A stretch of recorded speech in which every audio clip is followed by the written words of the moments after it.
I want to show you something. August 9th, we have Mars in Cancer, and it's squaring Uranus in Aries.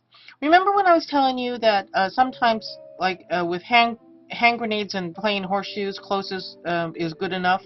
Well, look at the riots in London, and you'll see that just Mars just getting close to this square to Aries has enabled people to tap their rage.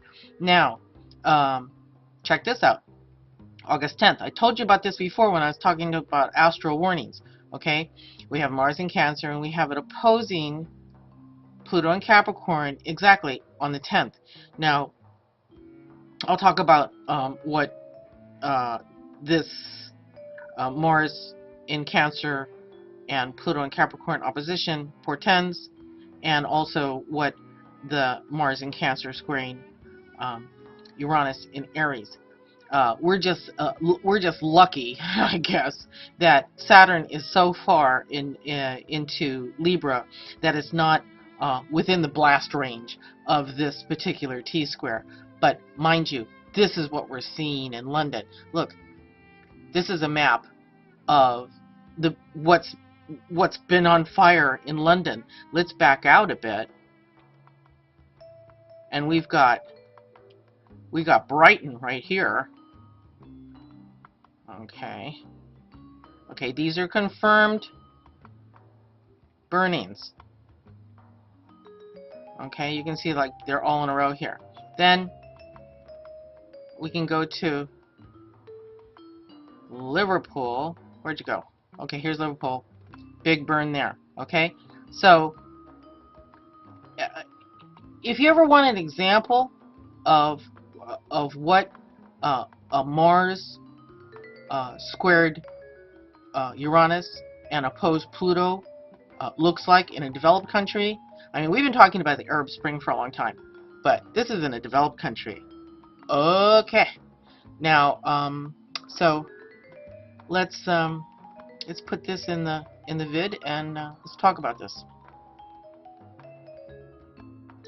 I want to apologize to all the Arab countries that are going through their revolutions. I meant to say this is what the Cardinal T-Square looks like in the UK or in a Western country, as opposed to just saying this is what it looks like in a developed country.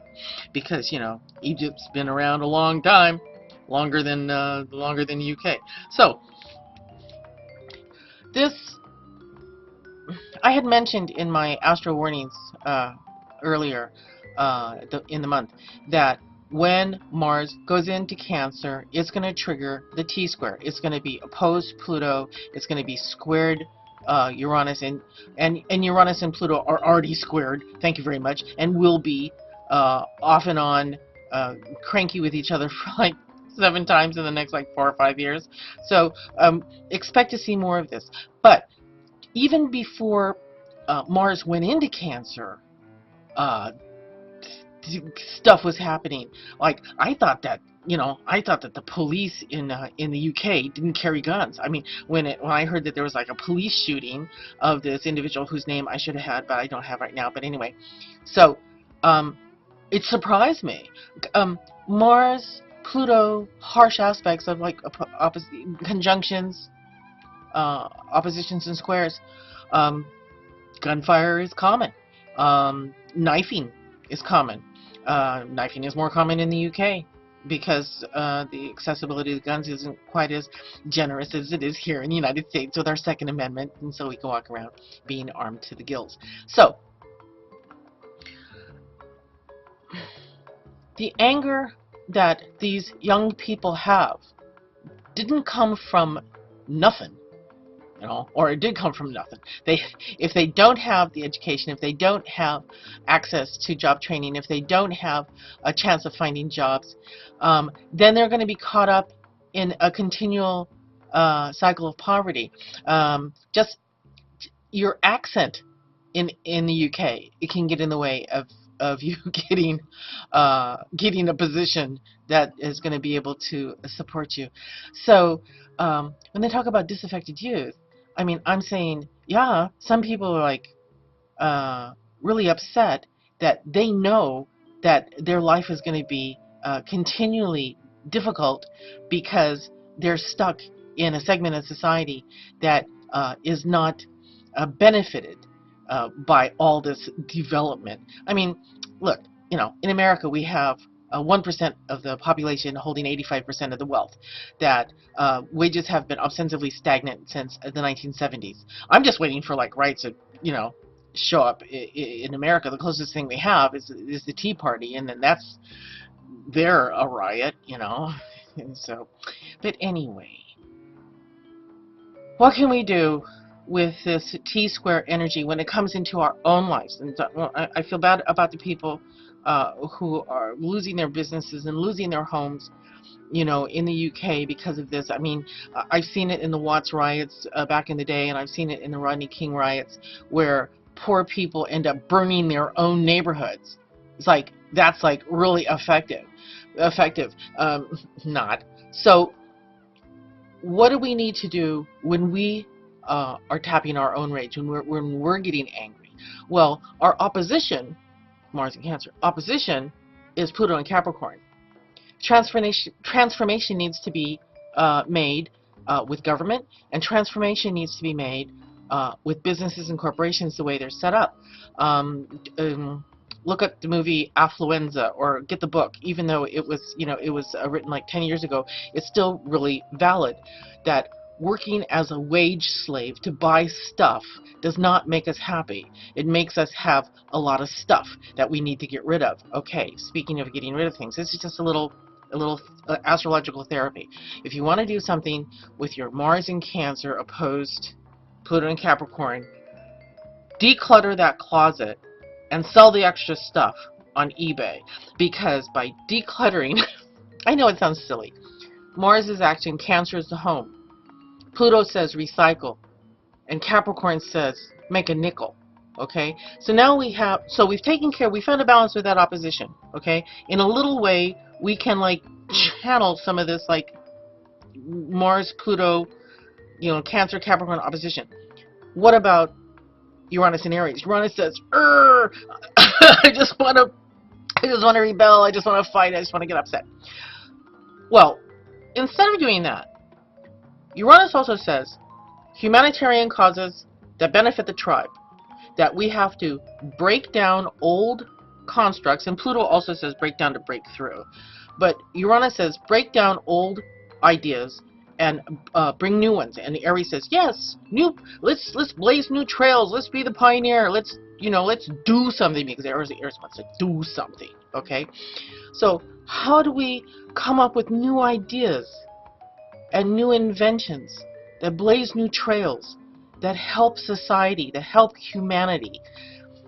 Some of the things we can do in a small way as individuals is that we can help our neighbor. You know, we can go and paint the house of some old person who they can't get it together, they don't have the funds, or they don't have the manpower to do it themselves. Aries, at its best, is a defender of the underdog. Okay, we can volunteer our time to causes and organizations that promote something that we believe in, something that we believe that is going to help society become a better place. I don't care if you know what organization you join, volunteer and do something. Because the thing about the Cardinal says, I want to do something. You know, Cancer wants to do something for the home. Capricorn wants to do something for work or business or government, and Aries just wants to initiate something new. Uranus wants to be humanitarian, and it has like some really strong beliefs about what's going to help the tribe, what's going to help our people. Okay, so volunteer in your community, because you'll find that even if you're lucky enough to have a job, you're lucky enough to be a wage slave, you know that you still have an empty spot inside of you that you can't fill with stuff that you buy. Material possessions only give us more clutter that we have to get rid of in order to like make the chi flow better in our house and have better feng shui. Okay, stuff doesn't fill you spiritually. doing something that that helps other people, that you do out of love, that you do out of compassion, that you give to your community, that makes you feel better. Go and get some people and clean a beach. Clear out the garbage in a creek in your neighborhood. Do something that improves your community, improves the lives of other people, and then you'll get a greater sense of satisfaction for the energy that you put out. Okay, this is running a little long. So what I'm saying is that you don't have to go and burn down your own neighborhoods to make a difference. You can organize community organizations, change the government, change the way businesses do things, change your own community by doing volunteer, change your own home, and put energy into making your home a place where you and your family and your friends can be peaceful and nurtured. And this is my hope for everybody, and this is about as much time as I have. Bye.